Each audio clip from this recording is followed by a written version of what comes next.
what's cracking about you? Play partner, host of the Most Your Country Cousin, Sir Winnie, and we're back with another episode of Cuzzies. Let's talk about it. I think this is like season 4.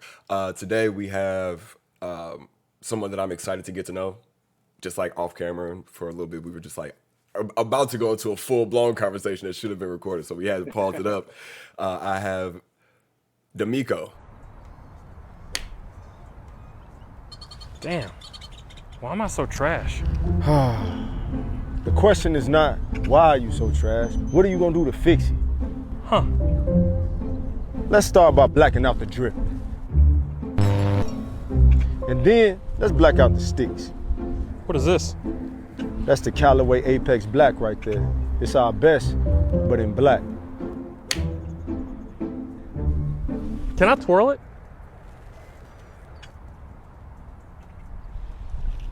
Is it cool? I'm not twirling that hitter if it's off. Approach on that green and this dancing dog. My ball got a TikTok. It's right here not for the heartless. I'll be pulling out driver regardless. Damn, that boy corny. But I love it. We hitting our targets. I was like, I'm black enough. I think I got that right. He is the one of the exit row heroes. The After Steel. That ain't me. I'm coming behind him. So how you doing today, bro? I'm good, man. The weather here in Chicago is nice. Was able to hit the range for the first time this year, so that's been nice. Nice. But yeah, man, just living that new dad life. Yeah, bro. Congratulations. 2 months in, right? Three. We're going on 4 in a couple weeks. 4? All right. Well, I'm gonna say this to you. I did a deep dive on the page, and the last one I saw was month 2. Month 2? All right. But I'll say this, I was the same way. Like, you would have thought my daughter grew up in like 4-month spurts, because I was like, oh, we got a newborn. She's 6 months now. Yeah, I created a separate page just for the family stuff, because I Oh. know folks that follow me for specific reasons. So I was like, let me break this off. More of my family can follow that page and stuff like that. So yeah, the family page is up to date. But Okay, cool. No, that's awesome, man. We've been within this new age of like consent and people like consenting their image being online. I'm like, my daughter Has zero consent. Zero. Like, she's too young to give me consent to put her picture all up on the internet. So we've been like, anything that I do post will just kind of be from an angle that you can't see her face. At least then we can still share those family memories. But yeah, we're very conscientious of that at the moment. A lot of parents are, bro. And I think we are that generation, right? We're that generation that's doing a lot of, I wouldn't say overthinking, but we analyzed a lot as kids. We talked about it a lot as like young adults. And now that we are our parents' age or going into our parents' ages, now we're like, not us, not gonna happen. So we'll get back into the family stuff in a second. Where are you from, man? Tell these people where we from. Yo, born and raised Chicago, man. So I was actually South side. Yeah, I was born on the north side, but majority of my life I spent on the south side, over by Beverly. Oh, okay, yeah. 95th Street. Yeah, I was on 74th and Normal. Okay, Yeah. all right, bet. Yeah, but I went to high school in downtown Chicago. The school has since closed down, but I went to Archbishop Quigley. Oh, yes. One of the Catholic schools here in the city. I loved it. Small. I think we graduated. The largest class was my graduating class back in 06. 67 guys. So to graduate from a class where like I know every one of those guys, they know me. Like, that was kind of cool, but it was nice, I guess, being a big fish in a little pond. Yeah. But once I kind of stepped out, I was like, man, all right, it's bigger than this pond, and it can kind of get lost in the sauce sometimes. Yeah, I went to Farragut Career Academy. Nothing like that. Huge class. Yeah. But yeah. So, what was your initial like contact with sports? Was it just like the regular Chicago sports, or were you always into golf? Because Rogers the same way. Rogers was always into golf, but he like kind of pushed it to the side. It's like, what was your experience with it? It was always golf for me. When I think back to my early childhood, like my parents had me into those normal, like I was into karate. I played some t-ball like when I was real young. But like most folks, especially in the black community, Yeah. Most kids touched a golf club 1996, 1997 when Tiger won that green jacket, Yeah. got onto the scene. That's when my dad started playing. So then obviously he put a golf club in my hand, like, oh, well, if Earl Woods can do it with his son, I can do it with my boy. Yep. Especially because we had the same background. Like my mom is Filipino, so like, oh, we had that black Asian mix. Like, oh, we in there. We got the second coming. The second coming is in our backyard right now. Yeah, I like that. Exactly. Yeah. Well, my dad put a golf club in my hand back in '97, and just never looked back. I didn't play much of any other sport. I mean, I ran track in high school for a minute, but once I decided I was gonna take golf seriously, that was it. I mean, I would play like intramurals or pick up basketball game, but like that was it. That's actually to me that's like super insane to think about, bro. Cause like I think I saw like a concrete version of Chicago, right? Like my great grandparents stuck me in the crib. They were like, no, outside is a no go. Like we see too many kids like losing their lives out here, and we were in like the ghetto, bro. So it was like kind of weird. The Wild Hunters before they broke down Cabrini Greens, like that's where I was raised at for a long time. So it was just like, so it was kind of insane to think about, like when like hearing your story just now and hearing Roger and talking like, where did y'all niggas play golf at? Because I didn't touch golf sticks until I was 26, 27. And that was a few years ago. Yeah, that's a bit of the. I'm sure we'll get to it, but that's kind of the content that I'm looking to start doing with Vybe, is talking about my story into the game, and shed light on how. I mean, granted, my parents, like, they were able to provide for me, so Yeah. I didn't play golf on the south side. They're like, oh no, we got to go to the north side to get those types of resources. So like, but I saw just the huge gap in resources for the game. Just traveling down the Dan Ryan, you're driving through those neighborhoods like, oh, there's not that here. And I mean, you got Jackson Park here on the south side, but that's really it for the Park District. But yeah, that's something that I want to start talking about, is where I learned how to play the game. The places that I learned how to play the game, they no longer exist. And I'm like, man, I wish places like that did, because then more folks would be able to get into the game in the city of Chicago. There used to be a small executive par 3 course right off the river. Like right now it's nothing but high rises, but like right on the river, like in, I guess the neighborhood now is called Streeterville. And it literally looked like just imagine a small par 3 course surrounded by the skyscrapers. And it was awesome. Like it had lights and everything, so you could play at night. The last hole, like no hole was longer than the last hole at like 100 and maybe 50 yards. Oh, it looked like and mirrored the 17th at Sawgrass. So it was an island green. It was like, I got pictures. That's like in May. That's the content that I'm trying to post about. Oh yeah, and we are over here at Honor Club Media. We are super excited and cannot wait to see the type of stuff, because for me, again, not touching a golf club until I was like 26, but knowing about golf, knowing that Michael Jordan played golf, knowing that Tiger Woods played golf, like knowing that it was out there. But Tiger was the only black golfer we had. Like we had Vin JC, who was like a dark complexion, but he wasn't black, right? So it was, for me, it was just like, there's not much representation here. And now I feel like there has been a huge influx of black golf content creators or mixed race golf content creators. And that is the shit that we kind of need to see more. Let's just transition right into Vybe, because I want to like kind of end on Vybe and start with Vybe.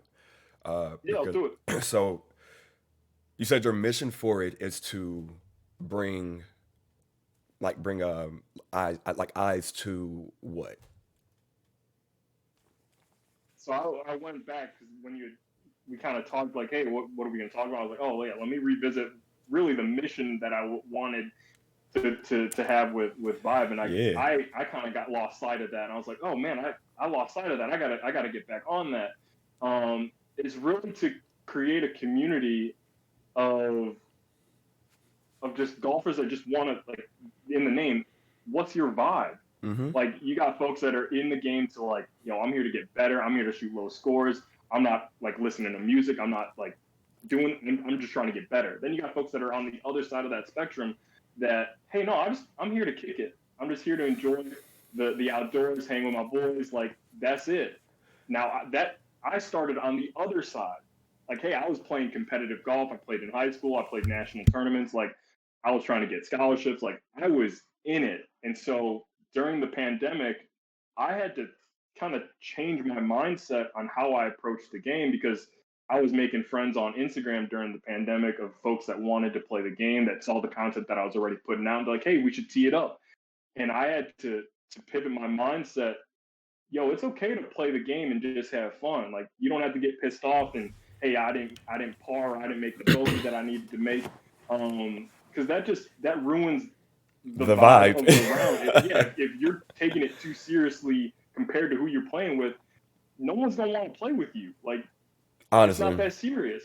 honestly, yeah. And so, like, you gotta sometimes match the vibe of the people you're playing with, but also, like, learn how to let your hair down and be like, yo, let's just have fun with it. And that's where that's like 2018 to now. I'm slowly learning how to just enjoy the game for what it is. Like, my dad put a club in my hand to get a golf scholarship, but also, like, it was a game that he wanted us to play as a family for generations. Like, hey, this is a game that you can play. I don't got to worry about my knees or my hip or my back or whatever, because we're not playing pick up ball in the playground or anything like that. Like, we can just play and just go out and have a good time. And I had to remind myself of that. Just like, it's just a game. Just have fun. And the game brings so much joy to me. Like, I remember listening to your episode with Bradford, and I think about group golf therapy. Like, golf is my therapy, for sure. It is the only time where for me, I can really just be present. If I'm at the range or I'm on the golf course, I'm not thinking about the last shot. I'm not thinking about the next one. I'm just thinking about this shot. Yeah. That's it. I'm not thinking about the bullshit that's happening on the news. I'm just thinking about this shot. Heck yeah. And there's something beautiful about that for me. And it's always been my safe space. The range, hitting a bucket of balls, just focusing on that. Like, nothing better. Obviously, my wife, my daughter. We got that as family men. Yeah, we got that. But golf is that space, that safe space for sure. Yeah, it's always been that space for me, and I've always found myself coming back to it and finding new things about myself within the game. So yeah. So I would say that's like kind of, I think I am on the opposite spectrum. So I started off trying to be like having fun with it, like, oh, just go out there and like swing. It's just golf, right? It's just golf, right? But then I played with people who were here at the University of Oregon, and they're like legit trying to like pursue, APGA or like the Korn Ferry tours, and they're like out there with their dad.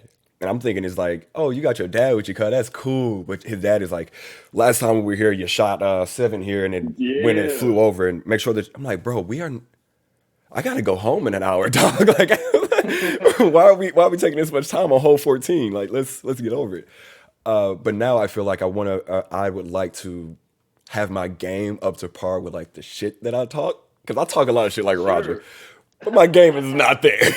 And so I want to be able to like have my game match up. So I'm taking myself a bit more serious by not just saying I'm going to go play golf and chunking at the ball for 3 hours and coming back home saying, oh, I golfed today. I'm spending time at the range now, and like you said, being present with each shot. Because before, when I was playing golf, it was cell phone on, smoking weed, drinking. Oh, bro, I gotta leave. Or like, I didn't play good on the first 9. I'm going to the club. I was like, yo, let me get my money back for that other 9. I'm not playing the other 9. Yeah. Or I'm not putting all the way through. So it's like so many things in my friends that like I kind of like my friends that I vibe with on the golf course. They're kind of like, hey man, like, you take yourself serious out here, you're gonna hate it, because we gonna invite you back out here again. Like, we are friends for life. We playing golf. Get over yourself. No, you're not perfect. I'm not perfect. We're out here to have fun, to have a vibe. So like I kind of liked that when I saw it, and I kind of picked up off that vibe again. Sorry to be corny, but that's like where we at with it, y'all. Yeah, that was honestly when I was talking about the name, because I knew the vision I had for this profile, and hopefully more. I want to build on it more, and I had an idea of it, and I was like, I don't know what name to give it. Like, I'm stuck. And I was talking to my wife about it, and my wife was like, I was like, I just want it to be like I just want it to be a vibe. Like, it's just I don't know. And she's like, why don't you call it that? I was like, light bulb. It's like that. Yeah, that's what The Avenger music comes in. everyone. For real, like everyone brings their own vibe to the golf course, and like there's enough space for all of it. Yes. Like you're saying, like you're trying to get better.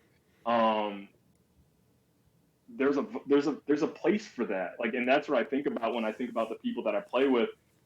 I'd love to start playing with folks that are also trying to get better. Yeah, you want to shit talk with your boys, but not everything is like, hey, I'm competing against you right now. Like, no, yeah, let's try to get better. Like, all right, Yeah. like talk me through your pre-shot routine on this shot. I'm gonna talk you through mine. And when you start verbalizing, like, all right, well, that don't make no sense. Why are you gonna go for that pin, or why are you gonna try to go over that water and you behind a tree? Like, you don't have that shot. Yeah. Like, if you're trying to play for a score, like this is the course management that you need. And then there are those rounds where like, yeah, I'm coming after you this week. I'm coming after you this week. Like, that's it. Yeah. I've been in the lab, baby. I've been in the lab. I'm Exactly. working. Yeah, I've been putting in the work. I've been putting in the work. You about to catch these hands. You about to get the smoke. Either way. Hell yeah. Like we battle into that. I like that, bro. That's awesome. What's that like work-life balance like, man? Like is it like, do you have to like carve out time? Because I know when I started Honor Club Media during the pandemic, I was like, oh, I'm gonna golf every single day. Shout out to the government for giving me this money because I can go to the little $10 course up the street, 18 for 10. I'm gonna be there every day I can, rain, sleet, or snow, sunshine or not. And that's what I did, and I think that kind of like stunted my growth a bit because again, I was just out there just swinging at the ball. Sure. Hands like this, hands like this, hands like all type of different weird grips, trying to figure it out. And then I think last year when it was super snowy and rainy, I was like, I can't play. So I was like, I need to, like in my house, I need to figure out my take back routine. I need to putt better. And I think that's right now my number one goal. But what was the, like, what is that balance like for you? It's weird. Obviously, that's changed. Again, 4-month-old baby. So balance is out the window. That's right not even a word right now. Yeah. I just pissed you No. off by saying balance. You're like, what the fuck you mean? I was like, well, balance doesn't exist in this multiverse right now for me. It just does not exist. Until they're like 7, it won't. Does not exist. Yeah. Sorry. Like, so I've just kind of started carving out time of like looking at what a content schedule would look for me, and how I can go about shooting that content, but also like maintaining my job. Like I got work. Yeah. Luckily, I only have to go into the office 2 days a week, so I'm working from home 3 days a week. I'm right down the street from South Shore and Jackson Park, so I can just jump over there real quick. Damn. But yeah, I mean, right now balance doesn't exist. Yeah. I'm trying to shoot content when I can. I've heard a lot of folks that talk about like not creating content but documenting it in a way that like, hey, just put a camera up doing what you're doing. Yep. Like that is the content. Like I don't need to always be like how we're right now, face to face to the camera. I'm like, I can just put a camera on a tripod and do my day to day, voice over that, and that's the content. All you got to do is just hit record. Someone's gonna fuck with that message and that imagery of what you're putting out there. Like that's it. Praise the Lord. Just Talk that shit. Just hit record. Talk that shit, baby. Just hit record. Everything is content. And that's what I'm trying to get to is like, oh, I just gotta hit record. Like I've got all the things I can talk about the game of golf and about being a new dad. Like that's the trajectory that I'm bringing my content to. So come May, like my personal content, Vybe golf content, we're going in on that new dad life. I can't wait for this, man. Like, new dad life is the shit. Like, I vividly remember, like, it really is, dog. Like, I think we could go to boy or girl. Girl dads. Fuck yes. There we go. Okay. Girl dad. When the doctor told us that exact statement, I was excited because I was like, oh, we're having a baby. It's healthy. And I ran out the room, and then like reality hit because she was like, oh, it's a girl. And like I crumbled and started crying. I was like, why? And then I was not why. It turned away from why to like, why not? Like, why not give my daughter everything I would have given a son? Like, and my daughter is, I love this little nigga to death, bro. She is so awesome. She's made me look at life through her lens, right? And I think that's beautiful. I think as you grow as a father, you're gonna start seeing that shit too. Because like if you look at life how you view it and try to teach your youngin something, it's not gonna fit.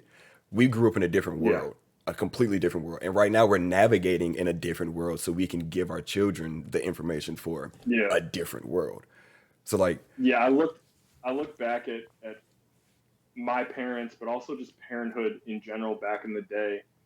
There was always that, like if you had multiple siblings or multiple kids or whatever. Oh, if I raise the first one right, the rest will follow. It was kind of like, hey, like a painting the numbers type of thing. do it right the first time. That's not the case. Like parenting is about adapting for the child. Yes. Not what I've got my values, and that is what I want her to have good values. But I'm like, my parenting style is predicated on her. Heck yeah. It's predicated on the love that she needs. It's predicated on the attention that she needs to grow to be the person that she wants to be. I'm just holding the map. You driving the car. I'm just holding the map. Like, where are we going? Like, I'm just along for the ride. Yeah. It's just done. There is no correct way, or it's just the way that it happened. Like that's just kind of what you're living right now is what I lived through as a kid. So it was my mom and my dad. They split up when I was mad young, and then my dad went off and started another family. So my siblings are all half siblings. Okay. And I went and then lived with my dad, my stepmom, my brother and sister. And having to navigate those dynamics, I could see my dad always kind of calculating, like, all right, well, I've got D'Amico's mom, and I've got my wife, and then I've got these kids, and like having to navigate like the attention of giving that he was giving to me, but also giving that same attention, that same intensity of attention to my other siblings, so that his wife, my stepmom, wasn't viewing like, why are you favoring D'Amico or what, like all that. Yep. I think he thinks that it was a conflict. In my head, I was like, nah, I knew I had two parents that loved me. People like, oh, you came from a broken home. I'm like, no, I didn't. I had two parents that loved me and that understood each other's strengths and weaknesses, where I didn't feel like I was ever in the middle of it. Like, bro, I just knew like, hey, my parents was like, yo, D'Amico wants to golf. D'Amico wants to do karate. All right, let's just make it happen. Bro, that's how we are too. That's how and my wife is a big catalyst for that. And that's beautiful. And like I think like that is what's needed, is that your child knows they've got parents that love them and they're enough. Like that was a big thing for me, is knowing that I was enough for my parents. And we can get into it if you want, but like let's open that door, bro. Really go. That's where Vybe Golf kind of came from, as I was seeing these cookie cutter content creators that didn't look like me. And then I saw Trap Golf. I saw Teed Up Kick. I saw Roger. I saw all the APGA guys, Joe Hooks, Willie Mack. I was like, oh, and they're all my age. I'm like, I thought I was the only one. I was the only black kid, except the times that I saw Roger. Like we grew up at the same time. I saw him at high school matches. I was like, I thought I was the only one.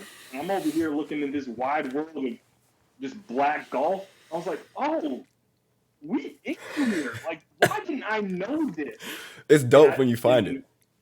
It was so dope. But then I was still seeing that. I was like, again, being biracial, I was like, from that black side, I was always kind of told or always looked at it like, oh, you ain't black enough because I'm half Filipino. And I was like, as a kid, I felt that.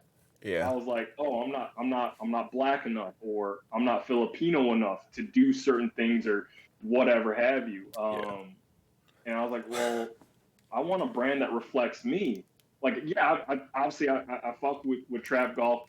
I was fucking with that other brand. Yeah. Came out at the same time, but like, yeah. I found other brands that I was like, oh, I see myself, or I see part of myself there, but I'm like, I don't see all of me.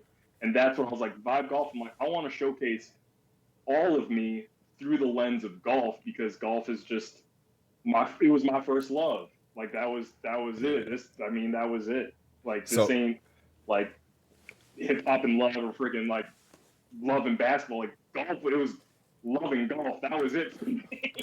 Hey, that's the first Vybe merch coming out. Love and Gosh. Be waiting for that one. that's got you gotta make that happen.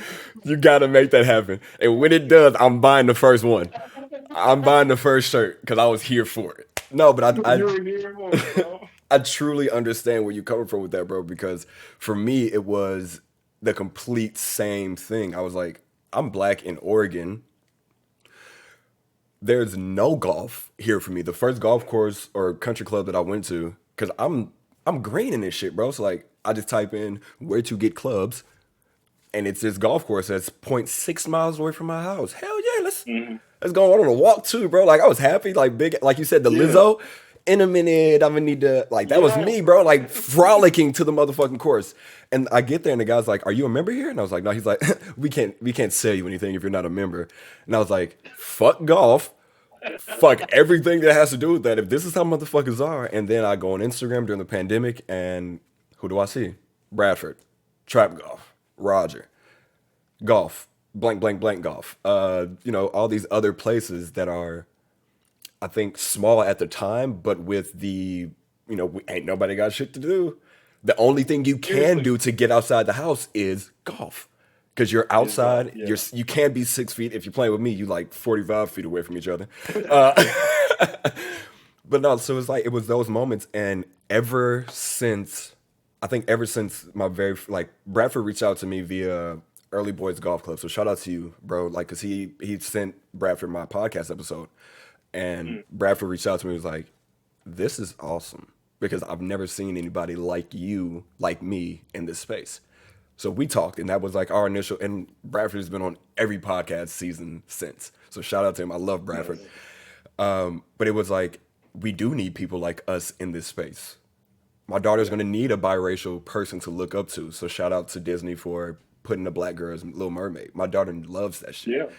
Like when my daughter sees girls with her big ass lion mane of hair or with her skin complexion, she's like, "Daddy, look it." I'm like, "I know." And I'm happy for her, bro, like, because I didn't have that. In golf and in life in general, it's great when you have that like representation that you can reach out or even just see. So for you to have like people like that or like growing up, and again, it's just so fucking shocking that you and Roger are from that city and your parents were like, golf. Like, let's get you into this. Like, man, your dad is a G for that. Roger Sr. and your dad are fucking G's for that, bro. Like, those men, shout out to them. So thankful. Like, the game that pays dividends, I mean, I tell you. But back to what you were talking about your daughter, like, having that biracial representation in the game or in the world that we have today. Yeah.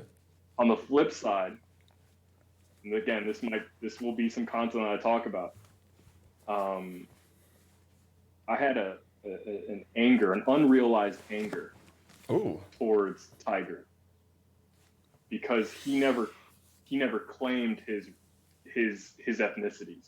Like the black community tried to claim him, and he's like, well, and I respect it because I would have done the same. He's like, well, I'm not just black. Like by saying, hey, I'm a black golfer, you're disrespecting my mom and my mom's Thai heritage. I was like, yeah, 100%. But he's never been outspoken about any of the inequalities or injustices that the black community or Asian community ever faced. Yep. If you ever look back during the pandemic, Stop Asian Hate, Black Lives Matter, he didn't say a word. I know. And I was like, I was hurt. Damn. Like, I was like, bro. I was hurt. And like when I saw him play golf as a kid, I was like, oh, that guy looks like me. My dad's black, my mom's Asian. He got the same mix. Oh, that's me. I'm seeing me. Yeah. But I'm not seeing him embrace that side of him. Like, yeah, he was an athlete. He was like, Nike, just do it. Like, he just won. Like, everyone loves a winner. But he just wasn't. He wasn't really representing for the community. He was just representing winning. Yeah, I can be frustrated because that's my emotions, but I'm not living in that man's body. He probably heard that his entire life. His dad probably just told him like, "You're the first black golfer, first black golfer, first black golfer," yeah. And he was like, "Shoot, that's what my mom is Asian, nigga." Yeah, that's what my dad was doing, and I felt the same way. I was like, I felt the same time. I'm like, well, my mom is Filipino. Like, I can't disrespect her in that. Like, I get it. Like, oh, hey, if talking about like golf scholarships, like, well, they're only going to let one of you on. They're only going to let one black kid on the team. They're only going to give one of you a scholarship. So, like, as a junior golfer, I saw Roger as competition. I saw the likes of a Willie Mack as competition. So, like, we were never going to be boys at that time. Mm-hmm. And, like, that's why I'm so thankful for the way that social media has kind of brought us together where, oh, no, I want to lift all y'all up. Like, there's enough space for all of us, not like it was back in the day. That's the biggest thing for me. And the game, and especially with the PGA right now, PGA and Liv, if you've been living under a rock, you don't know this, but PGA and Liv have a beef. Who would have thought? But I think I'm more on the side of Liv because it just creates a secondary option. There's the Canadian League of Golf now. We have the Canadian League of Golf now. Like, we got the AFL, NFL, XFL, CFL. Now we got the Liv Golf. We got PGA. And I think Liv has pushed the PGA to open their eyes a bit more to hear what people are saying that they want because they have to. Because Liv is giving it, they're letting people rock hoodies, rocking shorts, teams formats, individual formats. It's like F1 racing over there. Where over here, it's like, we got $13 million for it if you want it. Like, y'all play all year. You got to give. Rory has to give, or right? He lost $3 million, and then he lost $3 million. He lost $3 million, and then he loses the chance to get the player impact, which Rory would have wanted. He is golf right now, so they did that on purpose. I feel like so it's just weird as fuck to me. To the aspect of like we want to grow the game, but we want to grow the game as slow as possible in our format. Where right now, if you look again, Trap Golf, Roger, yourself, Group Golf Therapy. You guys are growing the golf game in a multitude of ways for mad different people. The Haley Davidsons of the world, the Black Golf Babes of the world, the Vybe Golfs of the world. Hell, the Honor Club Medias of the world. Like, there's a space for like the smallest person to exist with the Trap Golf, to exist with Ethica, to exist with TaylorMade. Like, we all can live in here because golf is a lifetime sport. I'm gonna be playing golf when I'm like 70 years old. With bad knees and that old man swing that don't go nowhere, and waddling on a course like a penguin. That's gonna be me, bro. Like, I have found my love, and if it was not for the pandemic and my wife being like, bro, get the fuck out the house, I would not have like, because really she kicked me out the house. She was like, bro, like I'm working from home and you're just at home. You're just fucking with me. I need you to leave.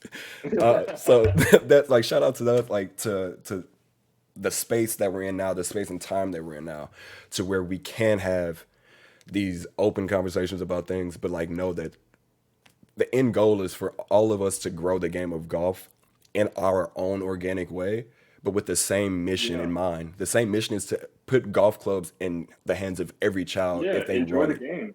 Yeah. Right. There's like a few schools here in Oregon that offer that as a sport. Otherwise, it's just recreational. You grew up in the sport. So like you were just saying, like fighting for scholarships, only let one black kid on the team. Bradford had the same kind of similar. He had to go the D3 route where he was getting like nigga jokes at him all day. And he had to laugh at it because he felt uncomfortable. Were there ever times when you were on your high school team, or did you play college golf? No, I was recruited, but I never played college. No. Did you feel any of those like awkward moments when you were in the space of like playing on the course? Did you hear shit, or like did you feel things? Or I always felt the looks. Not so much during my high school matches. Not to toot my own. I was the best player on my team. I was the best player of my toot that horn, bruh. In the history of the school, I was the best player they had ever seen. I held all the records at the end of it. And that's not saying a lot. Like I was a decent player. Yeah. It was at the national junior tournaments that my dad, like we would travel during the school year and we'd go to like where they played, where Phil won the PGA championship. We'd go to Kiwa, play the ocean course. Like I remember going to these driving ranges and being the only person of color, the only black kid there. Not so much the players, but their parents watching me and watching my dad go to these tournaments and watch me hit golf balls. And they would watch me like, oh, does he belong here? Bro. And then they would see me. Then they would see me hit a ball. I'm like, all right, he's got some skill. I'm like, all right, like and I'd start Love it, thank you. striping it. I'd start striping it and be like, oh, okay, he belongs here. But that confidence, it's tough to bring that confidence from the range to the golf course. But I still kind of held my own. Like, I wasn't no pro at that age, obviously. But I always felt that unnecessary or indirect attention of being the only black kid there. So I never felt outright racism where folks were like calling me nigga, like, or like spitting in my ball or shit like that. People wouldn't shake my hand at the end of the round. The folks that I made some good relationships out there, where folks kind of greeted me warmly, and kind of looked out for me when shit would go sideways or something. But yeah, never something outright like that. I mean, I maybe remember one shot I hit at one tournament, and one guy told me, he's like, yeah, I don't think you could hit that shot. He's like, only Tiger could hit that shot. I'm like, why would you tell me that? Like, only Tiger could hit that shot. I'm like, all right, I'm gonna try it. Like, if I don't make it, then I don't make it. I made the shot. Like, I hit the shot exactly the way I wanted to. I was like, all right, like, I'm that guy. I'm not Tiger, but I am the version of that for me. Oh yeah. But yeah, I never felt that outright racism like that. I always felt like the subtle ones, and that was, I mean, if not, that maybe messed with me even more, because I was like, are they really Fucking with me? rocking with me because it's me, or is it like, oh, just because it's convenient for them at the moment to do so? Yeah, and then I always felt it. Like, even the high school I went to, while it was diverse, I was like, nah, I was the only black kid on the golf team, that's for sure.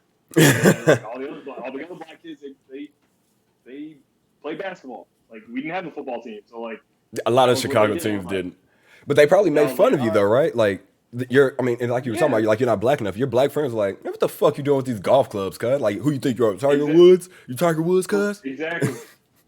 But I got it from both ends, because like you were saying, like, they see you with the trap golf and the teed up kicks hat. Oh, you know Wayne O'Drano. As a kid, like, they saw me rocking a golf polo. Oh, my favorite golfer is Tiger Woods too.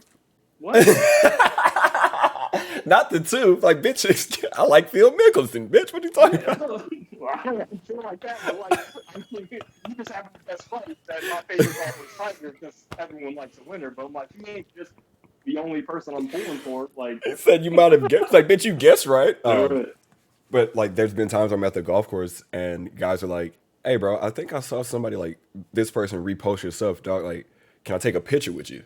And for me, it's kind of weird, because I'm like, no, not at all. Like, I am nobody, dog. But they're like, yeah.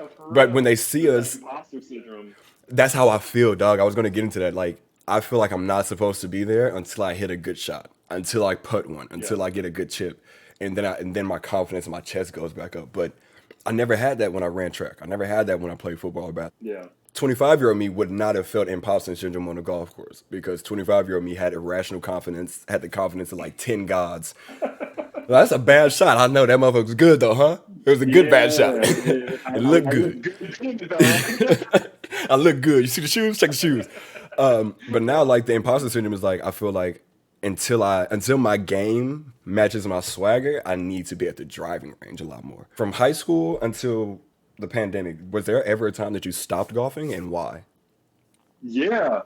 So I stopped golfing between 2008, 2009, till about maybe 2017.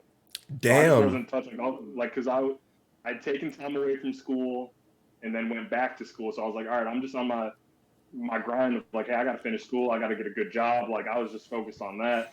And so it wasn't until I finished and graduated from college where I was like, all right, I'm making some money, because obviously I'm like, the game is expensive. My dad ain't paying for clubs no more. So I'm like, all right, well, I'm going to have to wait until I get some money in my pocket where I can start playing the game the way I'm used to. Yeah.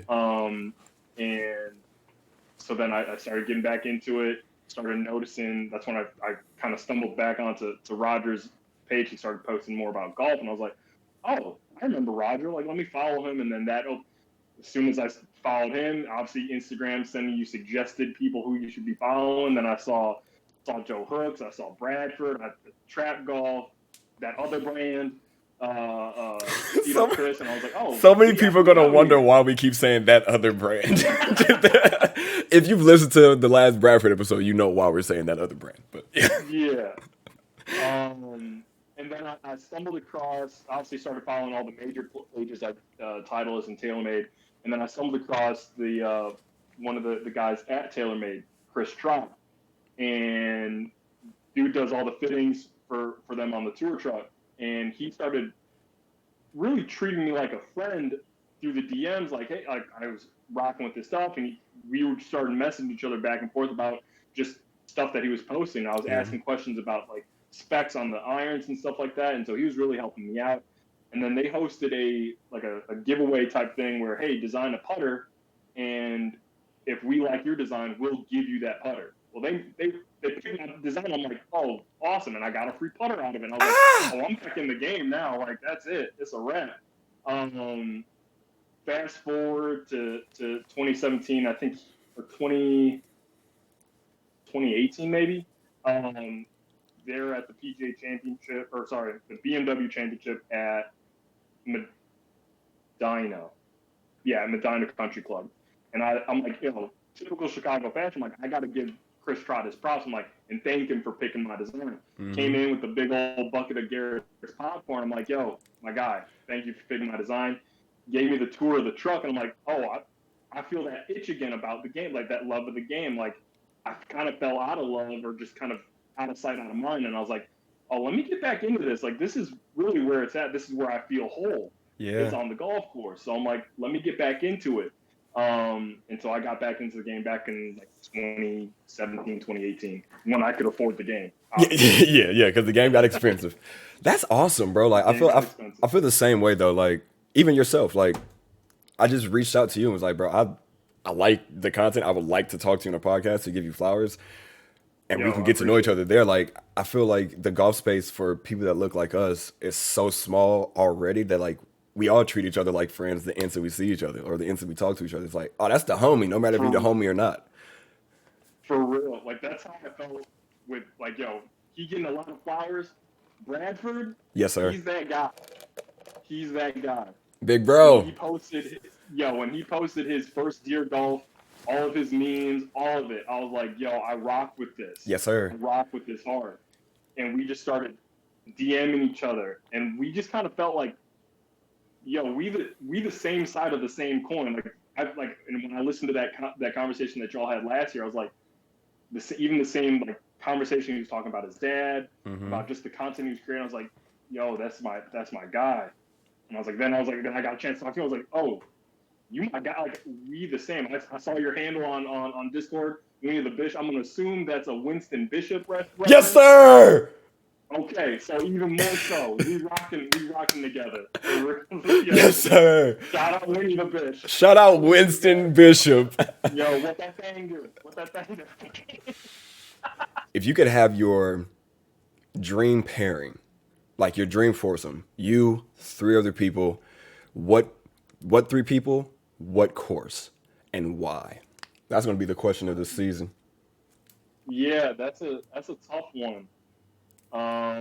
Presently, as it stands, and the way the current relationships are, I'm gonna pick Bradford. Bradford's number one on my list across the board. I gotta put my boy Roger on there, and trying to think. Just because I've never seen her play, but I've always heard good things, and it's through that Bradford connection. Maya, I'm a huge fan of hers. I mean, yes. I've been following her career. Obviously, once I stumbled on her page through Bradford and good group golf therapy, but like, shout out to her and her newborn baby. Like, shout out to you and Sam. They live in that dream. I'd want to play with that, and I think that would be a good foursome of like, there's a different vibe for each person, but I think we would just That would just be a good time. That is a vibe, just to be honest with you, because Maya's going to give y'all the intellectual ass kicking. Roger's going to give you that real Southside, that Chicago talk. Because you can't really trash talk like Roger. That's just a skill that you only learn on the playgrounds, playing pickup basketball, and someone just swatting your shit. Or, and I think this is where Roger got it from, being around a bunch of old ass black dudes from the 70s and the 80s who were just going to say whatever the fuck they felt. Them old heads to talk to. Boy, you look just like your goddamn daddy. You was about this big last time I saw you, boy. Yeah, they pull him up in the front and then slide the thumb to the belly button area. Like, yeah, boy. Why are you doing that, Pops? But yeah, what course would you guys play? Or what course would you want to play? So I wouldn't want to play like any real big name because I don't want it to be different. I want it to be fun. That's fine. Man, what course? That's why it's your course. I mean, we'd probably play Todd Hill. Okay. Where they used to host the Western Open and I remember that was the first time I saw a group of folks following Tiger. At Cog Hill? At Cog Hill. And that's the first time I saw him in person. I remember walking down the 9th fairway and just seeing him walk down the fairway. And I was like, oh, he's a lot bigger than you're on screen. And obviously he just looked different compared to every other PGA pro that wasn't named Tiger. Like, he was lifting weights and you could just tell. Yeah. Yeah, he was that guy. So I'd probably say to keep it in Chicago, that's probably where we'd play. I think Jackson Park is just too much of a dog track. But I mean, that might, I'm switching up. We keeping it SouthSide Chicago. Jackson there we go. just because the course itself is a vibe, because you got folks doing barbecues in the parking lot. You got folks selling freaking sandals over there on the, let's say, 5th fairway. I think there's stores, and I know Roger can agree to this, where folks will go in the fairway. You're going to drive in the fairway. Little kids will run in the fairway, take your ball, and sell it back to you for $1. Put my shit back, badass little boy. Like, yo, you need golf balls, and they'll sell you them golf balls for $1. I'm like, yeah, so we're going to keep it at Southside Chicago. Oh, man, that's in the hood. I love that. Yeah, no country club vibe. Yeah, I love that. All right, so I'm going to give you the screen by yourself. You're going to have however long you need to. Let people know what Vybe has coming, and just like whatever mission statement you have for the game of golf, for the world, whatever it may be, the floor is yours. Oh, man. I mean, yeah, Vybe Golf is coming out with some content here in May. I'm going to focus more about my journey, the things that I can speak on, which is being a new dad, how to balance that with wanting to create content and play golf, and also obviously be a very present father and present husband. I think a lot of the content that we see here, it's a lot of, hey, I'm hitting the golf course to escape my family or escape my wife or escape my kids. I'm like, that's not the vibe I'm about. And so I want to bring that to the game where golf is an escape, but why not bring your partner? Why not bring your child? Because that's what brings them into the game. But yeah, I'm just trying to curate a vibe that I can be proud of, because I'm realizing the content that I'm creating. It's not for me. It's not really for the audience. I want to document this for my daughter. Like, this is a day and age that social media is everything. Back in the day, it was pops with the camcorder. Mm-hmm. Now this is, hey, I got a cell phone, I can post some content. So when my daughter looks back and, hey, this is what my dad was doing. This is the way he was moving. I don't have to say, hey, back in the day, I was doing this. Yeah. No, this is, you can see it through my eyes. And also, I'm going to figure out a way to show the way that I shoot content through the eyes of my daughter. Because I still want to keep her involved in it, but obviously I'm not trying to show her face, but show, hey, what's my dad doing through my eyes? I'm going to try to figure out a perspective of how to shoot that content from her eyes on what I'm doing, and add some validity to Vybe Golf. And hopefully Vybe Golf can come to the West Coast and tee it up with you. Oh, man, anytime Vybe Golf come out to the West Coast, you know I got you. Any and every time. Brother, I appreciate you, D'Amico, for taking the time to speak with me on this podcast episode. Guys, give him a follow. What's your IG handle? I am D'Amico _27, I think. That's it, yeah. I am D'Amico _27. Yeah, and that's it. and Vybe Golf, VYBE.golf. Give my boy a follow. That's it. I am your play partner, host of Motion Country Cousin, Sir Winnie. Thank you guys for spending your afternoon with me. Give us a follow on all platforms, Honor Club Media. Make sure you tell somebody that you love them, bro, because we love you too. All right? Peace.